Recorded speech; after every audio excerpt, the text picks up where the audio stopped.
ಗುರುಜಿ ಅವರ ಆಂಧ್ರದಿಂದ ನಾಗಪ್ಪ ಅಂತ ಒಬ್ರು ಕರೆ ಮಾಡಿದ್ದಾರೆ, ಅವ್ರ ಹತ್ರ ಮಾತಾಡೋಣ. ಹಲೋ ನಾಗಪ್ಪ ಅವರೇ. ಕೃಷ್ಣ. ಹಲೋ. ಹಲೋ ಸರ್, ನಿಮ್ಮ ಸಮಸ್ಯೆ ಹೇಳಿ ಸರ್, ಗುರುಜಿ ಇದ್ದಾರೆ ಇಲ್ಲಿ. ನಮ್ಗೆ ಕಾಲು ಗಾಯ ಇದೆ ಮೇಡಮ್. ಒಂದು 28 ವರ್ಷದಿಂದ ಒಂದು ಹಾವು ಕಡ್ದಿತ್ತು. ಸರಿ. ಹಲೋ. ಹಾ ಹೇಳಿ ಸರ್, ಕೇಳಿಸ್ತಾ ಇದೆ. ನಮಸ್ತೆ. ನಮಸ್ತೆ ಹೇಳಿ.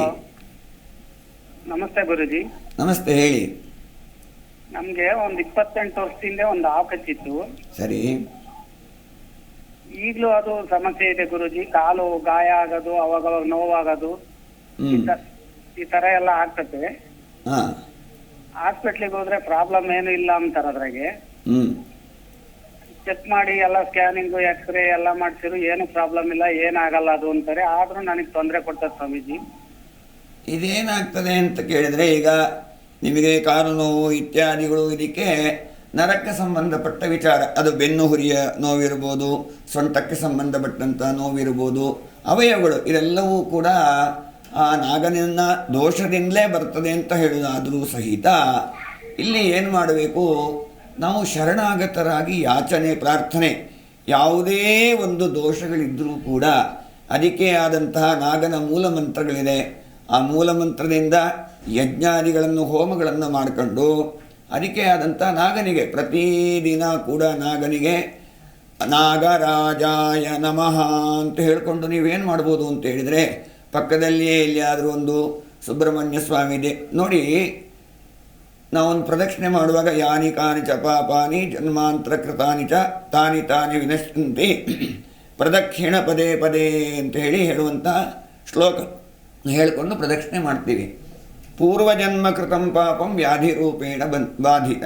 ನಿಮಗೆ ಏನು ನರಕ್ಕೆ ಸಂಬಂಧಪಟ್ಟು ವ್ಯಾಧಿ ಬಂದಿದೆಯೋ ಅದು ಈ ಜನ್ಮದ್ದಿರ್ಬೋದು, ಹಿಂದೆ ಜನ್ಮದ್ದಿರ್ಬೋದು, ನೀವೀ ನಾಗರಾಜಾಯ ನಮಃ ಅಂತೇಳಿ ಶರಣಾಗತಿ ಯಾಚನೆ ಪ್ರಾರ್ಥನೆ 28 ವರ್ಷದಿಂದ ನೀವು ಅನುಭವಿಸ್ತಾ ಇದ್ದೀರಿ ಅಂತ ಹೇಳಿದರೆ, ನೀವು ಆ ಸ್ವಾಮಿಯಲ್ಲಿ ಪ್ರಾರ್ಥನೆಯೇ ಮಾಡ್ಕೊಂಡಿಲ್ಲ ಅಂತ ನಾನು ಹೇಳಬೇಕಾಗತ್ತೆ. ಪ್ರಾರ್ಥನೆ ಮಾಡಿಕೊಳ್ಳಿ, ಯಾಚನೆ ಮಾಡಿಕೊಳ್ಳಿ. ಅವನು ಭಗವಂತನೇ ಹೊರತು ರಾಕ್ಷಸ ಅಲ್ಲ, ತಾಮಸಿಕ ಅಲ್ಲ, ಅನುಗ್ರಹಕಾರಕ ಅವನು.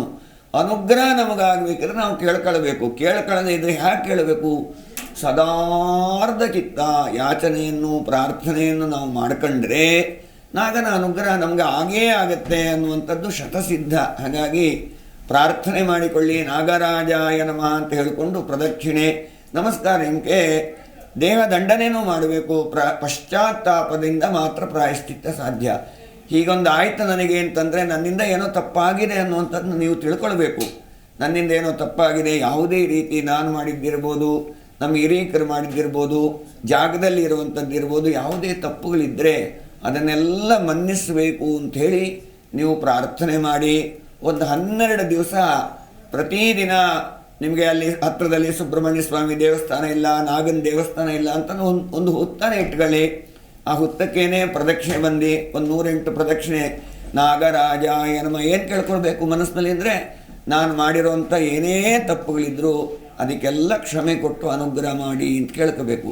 ಅದಕ್ಕಿಂತಲೂ ಜಾಸ್ತಿ ಅಷ್ಟು ಮಾಡಿದ್ರೂ ನಿಮಗೆ ಅನುಕೂಲ ಆಗದೇ ಇದ್ದರೆ ಬನ್ನಿ ನಮ್ಮ ದೇವಸ್ಥಾನಕ್ಕೆ. ಅಲ್ಲಿ ನಿಮಗೆ ಯಾವುದಾದ್ರೂ ಒಂದು ರೀತಿಯಾದಂತಹ ಬಾಧೆಯಿಂದಾಗಿ ನಿಮಗೆ ಯಾವುದೊಂದು ಸಣ್ಣ ದೋಷ ಇರುತ್ತೆ, ಅದು ಪರಿಹಾರ. ಈಗ ನಾವು ಬೀಗದ ಕೈ ಇಲ್ಲದೆ ಇದ್ದರೆ ಎಷ್ಟು ದೊಡ್ಡ ಹಣದ ಸಂಪತ್ತಿನ ಖಜಾನೆ ಇದ್ದರೂ ತೆಗಿಲಿಕ್ಕಾಗೋದಿಲ್ಲ.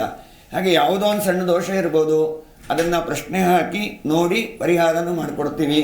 ನಿಮಗೆ ಅವಕಾಶ ಆದಾಗ ಬನ್ನಿ. ಇಲ್ಲಿದ್ದರೆ ಆ ನಾಗರಾಜನ ಪ್ರಾರ್ಥನೆ ಸೇವೆಯನ್ನು ಮಾಡಿ ಖಂಡಿತ ಅನುಕೂಲ ಆಗುತ್ತೆ. ಜಿ ಕನ್ನಡ ನ್ಯೂಸ್ ಈಗ ನಿಮ್ಮ ಮನೆಯಲ್ಲೇ ನೋಡಿ. ಎಲ್ಲ ಕೇಬಲ್ಗಳಲ್ಲಿ ಈಗ ಲಭ್ಯ. Sun Direct 292, Jio TV 1334, U digital 162, city cable 51, GTPL 17, Abhishek cables 821, rock line telecommunication 51, Shri Basaveshwara number 60, Vinayaka digital number 53, in digital number 896ರಲ್ಲಿ. ನಿಮ್ಮಿಸ್ತದ ಜಿ ಕನ್ನಡ ನ್ಯೂಸ್ ನೋಡಿ ಆನಂದಿಸಿ.